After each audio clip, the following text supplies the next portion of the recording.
Assalamu alaikum wa rahmatullah, chers frères et sœurs. Ferme les yeux un instant, pas pour t'endormir, mais pour sentir, pour percevoir ce qui d'habitude échappe à ta conscience. J'aimerais que tu imagines une scène simple, mais profonde. Imagine ta main, juste ta main, pas en train de tenir un téléphone, ni un objet quelconque. Imagine-la vide, ouverte, prête à recevoir quelque chose qui n'appartient pas à ce monde. Et maintenant, imagine que dans cette main se dépose une clé. Pas une clé en métal, froide et terne. Pas une clé fabriquée dans une usine. Pas une clé que l'on peut acheter, perdre, remplacer. Mais une clé invisible, légère, presque immatérielle. Une clé spirituelle qui n'a pas de dents, pas de forme précise, et pourtant, elle ouvre des portes que même ta force, ton intelligence, tes efforts n'ont jamais réussi à débloquer. Cette clé-là, elle ouvre des portes que personne autour de toi ne peut ouvrir. La porte de la paix intérieure, quand ton cœur s'agite. La porte de la délivrance, quand tout semble se refermer sur toi. La porte de l'exaucement, quand tu penses que plus rien ne peut changer. Tu la tiens dans ta main.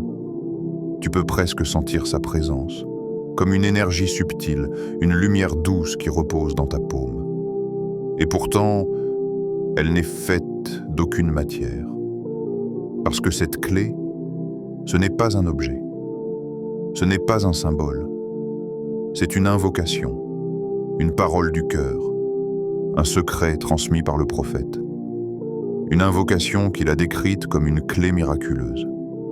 Pas une clé imagée, pas une métaphore poétique, une vraie clé, dans le sens où elle ouvre réellement, concrètement, ce que le monde te ferme. Et j'aimerais que tu ressentes cela avant même que je ne te la dévoile. Mais avant, permets-moi de te poser une question directe, intime, presque personnelle. Toi qui m'écoutes en ce moment, oui, toi, exactement toi. Si ce que tu entends touche ton cœur, si, même légèrement, tu sens quelque chose bouger en toi, alors je t'invite, pas comme une formalité, mais comme un acte d'intention, à t'abonner à cette chaîne. Pas pour consommer une vidéo de plus, pas pour faire gonfler un compteur, mais pour rester connecté à une lumière qui vient du Coran, de la Sunna authentique et de la sagesse des prophètes. Parce que parfois, une seule parole, un seul rappel, une seule seconde d'attention peut être suffisante pour changer la trajectoire d'une vie entière. Et si quelque chose résonne dans ton cœur, je t'invite aussi à écrire un mot dans les commentaires. Un seul mot, espoir, ou lumière, ou confiance, ou même une courte phrase, ce que ton cœur te dicte. Parce que parfois, un simple mot posé ici peut devenir un témoignage pour toi le jour où plus rien ne parlera, sauf les âmes. Et partage cette vidéo à quelqu'un que tu aimes. Un ami, un frère, une sœur, un parent. Tu ne sais jamais. Peut-être qu'à travers toi, Allah ouvrira une porte pour quelqu'un qui n'en voyait plus aucune. Maintenant, écoute-moi attentivement, car je te demande une chose essentielle. Reste avec moi jusqu'à la fin. Parce qu'à la fin de cette vidéo, quelque chose t'attend. Pas un cadeau matériel, pas une surprise de ce monde, mais un secret spirituel que beaucoup ignorent alors qu'il pourrait transformer la manière dont tu invoques Allah pour le reste de ta vie. Alors reste jusqu'au bout. Et maintenant, inspire profondément. Laisse ton cœur se détendre, comme si tu déposais pour un instant le poids que tu portes depuis trop longtemps.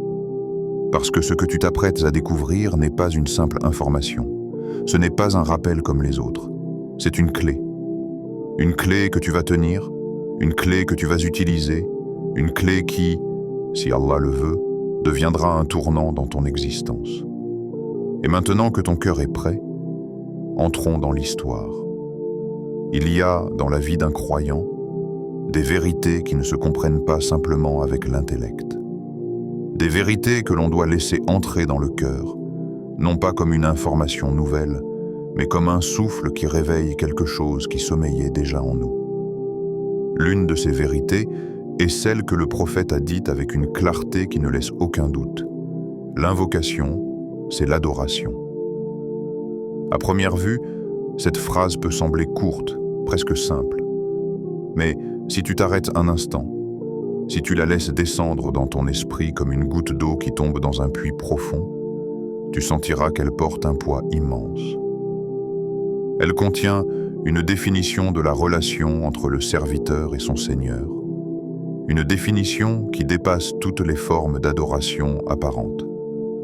Pourquoi l'invocation est-elle l'adoration? Parce que dans ce moment précis où tu lèves les mains, où tu souffles une parole, où ton cœur murmure une demande même silencieuse, tu exprimes tout ce qu'est l'essence de la foi. La reconnaissance de ta faiblesse, la reconnaissance de la puissance d'Allah et l'aveu que tu n'as rien entre les mains sauf lui. L'invocation, c'est ce moment où tu admets que tu n'es qu'un serviteur. Tu reconnais que ta force ne t'appartient pas, que ta réussite n'est pas le fruit de ton intelligence seule, que la santé que tu as ne vient pas de ton mérite, que la brise qui rafraîchit ton visage, que le cœur qui bat dans ta poitrine, que la lumière qui traverse tes yeux, tout cela ne dépend pas de toi, mais de lui. C'est une adoration qui ne se voit pas de l'extérieur. On peut prier sans que le cœur soit présent. On peut donner sans que l'intention soit pure. On peut agir dans le bien, mais avec un ego gonflé. Mais lorsqu'un serviteur dit « Ya Allah », avec sincérité, avec besoin, avec humilité, alors plus aucune hypocrisie ne peut s'y glisser. Le cœur se dévoile, le voile tombe, l'âme se met à nu devant celui qui sait déjà tout. Tu reconnais que tu ne contrôles rien. Tu reconnais que tes plans ne valent rien face au plan d'Allah.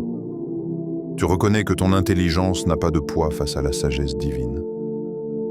Et tu reconnais qu'Allah, lui, contrôle tout. Ce que tu vois, ce que tu ne vois pas, ce qui t'arrive, ce que tu attends, ce qui t'est caché dans l'invisible. Il n'y a pas d'intermédiaire entre toi et lui.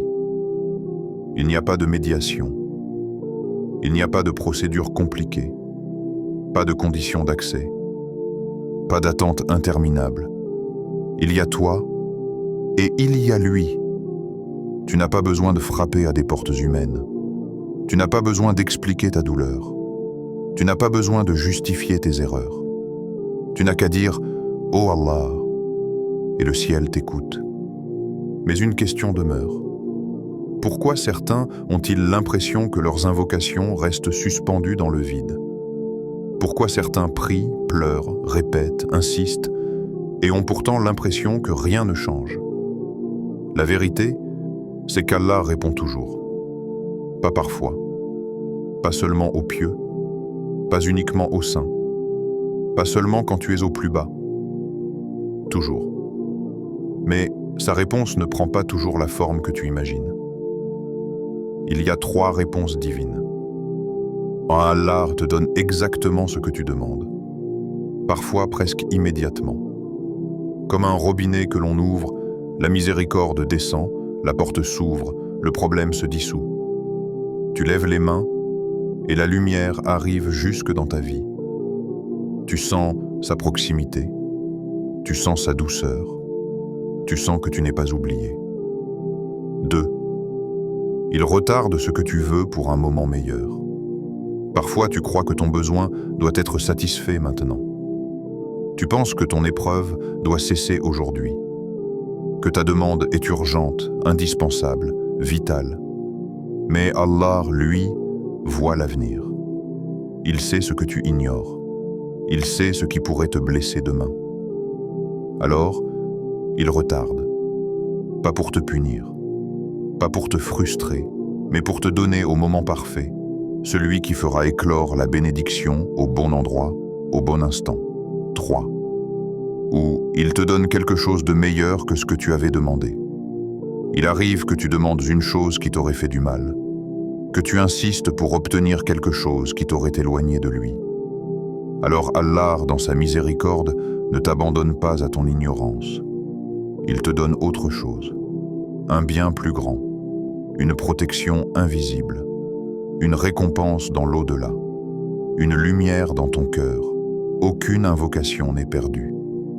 Chaque larme versée dans la nuit est recueillie. Chaque soupir est entendu. Chaque mot est enregistré. Même les invocations que tu crois avoir oubliées, Allah ne les a pas oubliées. Et pour t'aider à comprendre cela, Allah t'a donné une scène, une histoire qui transcende le temps, une histoire qui est restée dans le Coran pour que toi, aujourd'hui, tu y reconnaisses ta propre vie. L'histoire de Younous alayhi salam, la clé révélée. Imagine un homme, mais pas n'importe quel homme. Un prophète, Younous alayhi salam. Imagine-le non pas dans une maison, non pas dans une mosquée, non pas dans un désert. Imagine-le englouti, avalé par un poisson gigantesque, transporté dans les profondeurs d'un océan noir, jeté dans une obscurité qu'aucun être humain n'avait jamais connue. 3 ténèbres l'entouraient, la ténèbre de la mer, où aucune lumière ne pénétrait, la ténèbre de la nuit, qui recouvrait les vagues, la ténèbre du ventre du poisson, humide, étroit, suffocant. Aucune issue, aucun secours humain, aucune main tendue, aucun outil, aucune arme, aucune chance. Dans ces ténèbres, un autre homme aurait crié jusqu'à s'écorcher la gorge. Il aurait frappé contre les parois. Il aurait cherché un moyen, même désespéré, de s'extraire de ce piège vivant. Mais Younous alayhi salam ne fait rien de tout cela. Il ne crie pas, il ne frappe pas, il ne se débat pas. Il invoque. Il pose sur sa langue des mots qui traversent les couches de ténèbres, qui traversent la mer, qui traversent la nuit, qui montent jusqu'au trône d'Allah. La ilaha illa anta subhanak inni kuntu minaz zalimin. Nul ne mérite l'adoration sauf toi. Gloire à toi. J'ai été du nombre des injustes. Une parole brève, mais une parole lourde, une parole pure, une parole dans laquelle il reconnaît 3 choses. L'unicité d'Allah, la perfection d'Allah, sa propre faiblesse. Et Allah répond immédiatement, nous l'exaucâmes et le sauvâmes de son angoisse. Puis Allah ajoute quelque chose d'encore plus bouleversant. Et ainsi sauvons-nous les croyants. Cela signifie que ce n'était pas seulement une histoire du passé. Ce n'était pas seulement un miracle isolé. Ce n'était pas seulement la délivrance d'un prophète. C'était un modèle, un schéma divin, une porte ouverte pour tous les croyants jusqu'à la fin des temps. Tes ténèbres peuvent être différentes.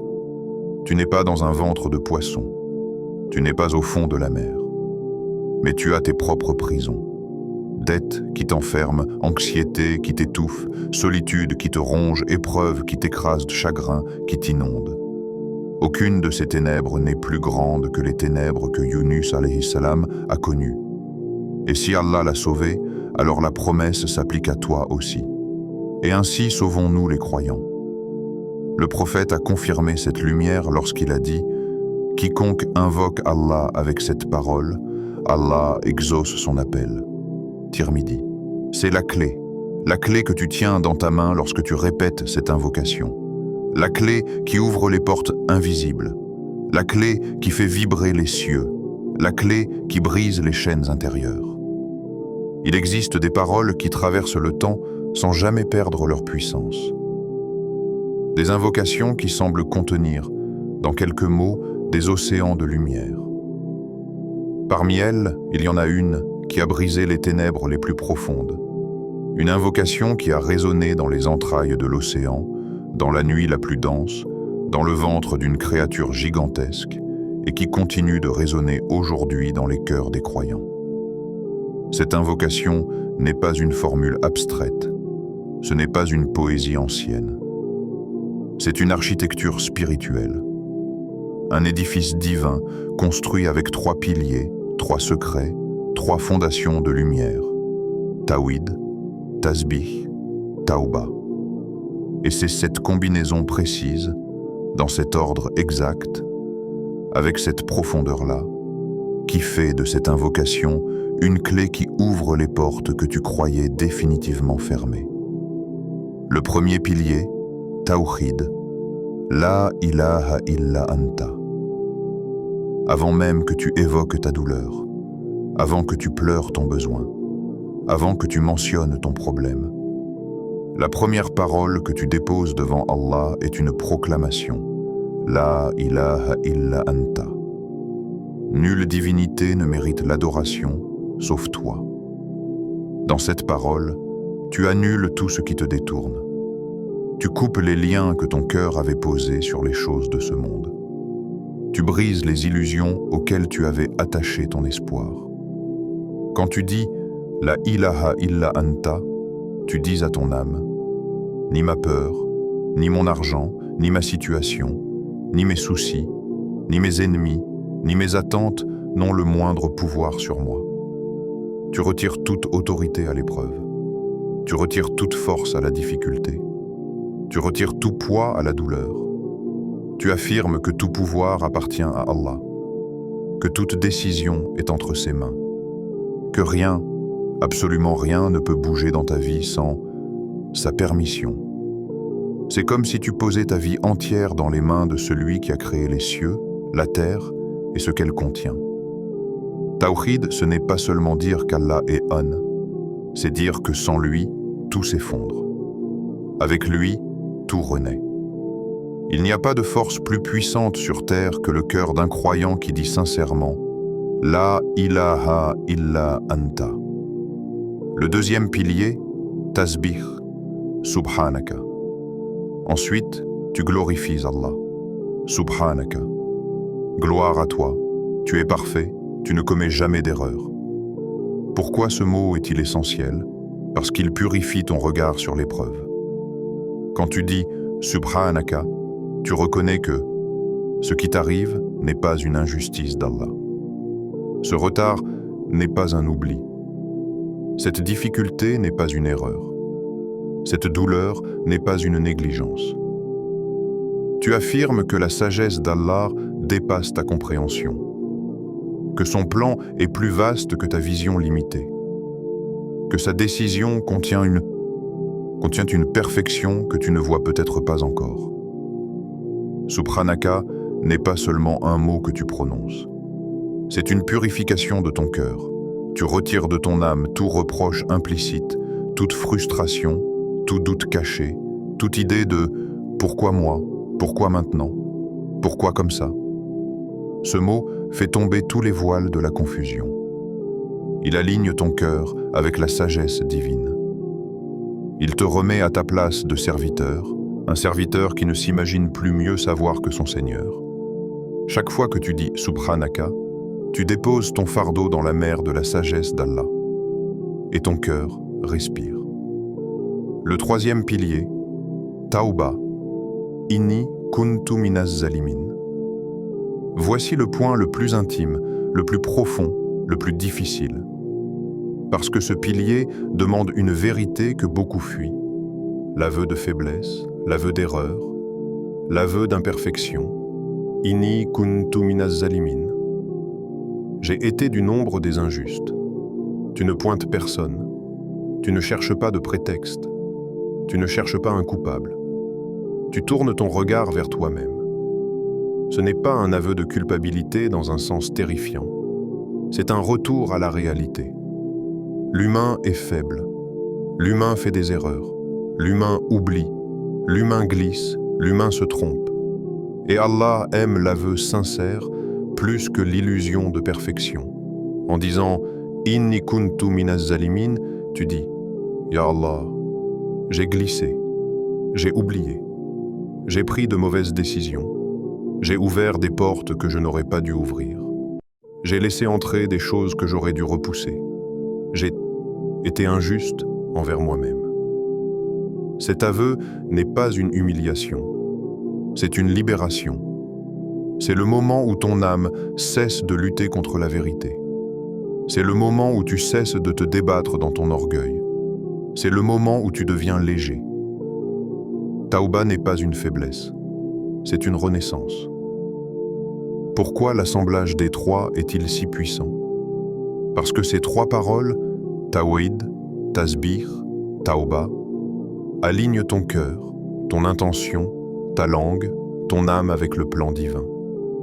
Le Tawhid te replace dans le vrai refuge. Le Tasbih te replace dans la bonne perception. La Tauba te replace dans la vérité sur toi-même. C'est une combinaison parfaite. C'est comme si tu disais « Ya Allah, tu es l'unique. Tu es parfait. Et moi, je suis celui qui a besoin de toi dans chaque respiration. » Et quand un serviteur dit cela, l'univers lui répond. Les portes s'ouvrent, les anges s'approchent, le destin change de forme. Les ténèbres se fissurent. Les moments où cette invocation prend une force particulière, il existe des moments où les cieux deviennent plus proches de la terre. Des instants où les portes de l'exaucement sont plus ouvertes qu'à d'autres heures. Des moments où la parole du serviteur monte plus vite, plus haut, plus intensément. Après, Salat al-Fajr. Au moment où la lumière commence à se lever, quelque chose se passe dans le monde invisible. Les anges se dispersent, la miséricorde descend, les cœurs sont plus souples, les âmes sont moins encombrées. Après le Fajr, le monde est encore silencieux. Les préoccupations n'ont pas encore envahi ton esprit. Le bruit du dunya n'a pas encore pris possession de ton cœur. Dire cette invocation à ce moment-là, c'est comme confier ta journée à Allah avant même qu'elle commence. C'est lui dire « Protège-moi avant même que le mal n'apparaisse. Guide-moi avant même que je ne me perde. Purifie mon cœur avant même qu'il ne s'alourdisse. » 2. Entre Asr et Maghrib, c'est un moment où les invocations sont souvent exaucées. La journée décline, la lumière descend, les anges changent de garde, les écrits montent vers Allah. C'est aussi un moment où ton cœur se relâche. La fatigue du jour laisse une brèche où le réel s'invite, une brèche où l'invocation devient plus pure. Répéter cette invocation à ce moment-là, c'est comme déposer tes fardeaux alors que le soleil s'en va. C'est confier le reste de ta journée à celui qui n'oublie rien. 3. Avant de dormir, quand tout s'éteint autour de toi, quand tu es seul avec ton âme, quand personne ne peut entendre ce que tu murmures, quand ton cœur est plus transparent, plus fragile, plus honnête, c'est là que cette invocation prend d'une profondeur encore plus grande. C'est comme remettre tes erreurs, tes inquiétudes, tes regrets et tes espoirs dans la main d'Allah avant que ton âme ne parte pour un voyage nocturne dont tu n'es jamais certain de revenir. Dans ces 3 moments, la parole de Younous devient un médicament, une lumière, une forteresse. Répète-la 3 fois, pas mécaniquement, pas rapidement, mais comme quelqu'un qui parle à son Seigneur. Les fruits invisibles mais palpables de cette invocation. Lorsque tu récites cette invocation régulièrement, il ne s'agit pas seulement d'un dhikr. Il s'agit d'un mouvement intérieur, d'une transformation progressive, d'une métamorphose spirituelle. Voici ce que cette invocation dépose dans ton âme. 1. Une libération intérieure. Comme si une lourdeur que tu portais depuis des années commençait enfin à se dissoudre. Non pas parce que l'épreuve disparaît immédiatement, mais parce que ton cœur cesse d'être prisonnier de sa perception. 2. Une paix profonde. Une tranquillité que tu ne peux pas expliquer aux autres. Un apaisement qui descend sans bruit, comme une pluie fine. 3. Une lumière dans tes décisions. Comme si Allah éclairait subtilement ton intuition, tu prends moins de mauvaises directions. Tu reconnais instinctivement ce qui est juste. 4. Un apaisement dans tes épreuves. La douleur ne part pas totalement, mais elle perd son pouvoir de te détruire. 5. Une proximité avec Allah que tu n'avais jamais ressentie. Une douceur intérieure. Une certitude. Une intimité. qui devient un refuge quotidien. Parce qu'Allah a promis, et ainsi nous sauvons les croyants. Et sa promesse ne faillit jamais. Ce soir, lorsque le monde commencera à se taire, lorsque les bruits s'éteindront un à un comme des lumières au loin, lorsque la nuit posera doucement son voile sur ta chambre, j'aimerais que tu t'autorises un instant suspendu. Pas un rituel compliqué, pas une longue séquence, juste un moment où tu redeviens vrai, où il n'existe plus que toi, et celui qui connaît les secrets que même tes larmes ont gardés pour elle. Éteins la lumière. Laisse la pénombre t'entourer comme un manteau rassurant. La nuit n'est pas seulement absence de soleil, elle est aussi présence d'un calme que le jour ne peut pas offrir.